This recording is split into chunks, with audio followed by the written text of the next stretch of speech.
We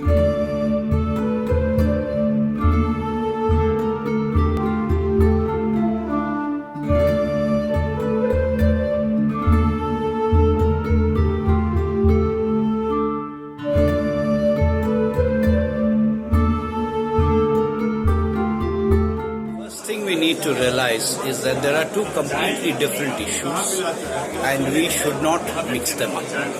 One issue is the creation of new black income.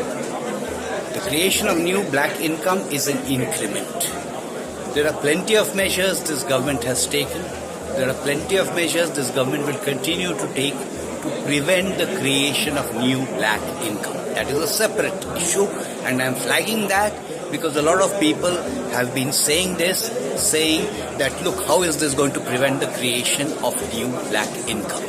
I would urge that they take a look at the Department of Economics handout, the notification, not the notification, the press release that they issued on the 8th of November, explaining very clearly the various other measures that have been taken to prevent the creation of black income.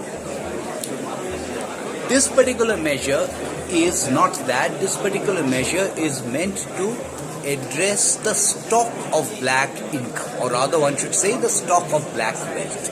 Now, so far as the stock of black wealth is also concerned, there is a huge jigsaw, and this is one element in this jigsaw. Just to give one example, let us remember that there's been an income declaration scheme. Let's also be very clear that this is not against cash. This is not against cash. India still largely is a cash-driven economy, although there has been an increasing tendency to resort to non-cash issues. So this is not against cash. What is this against? This is against so-called black income. So far as black income is concerned, again, there are two completely different types of black income. The first type of black income is when I have done something actually illegal. I have committed a crime in generating that black income. An example can be drugs, an example can be trafficking, an example can be corruption. The second kind of black is when there has been no illegal activity in the generation of that income, but I have not paid the relevant taxes on this.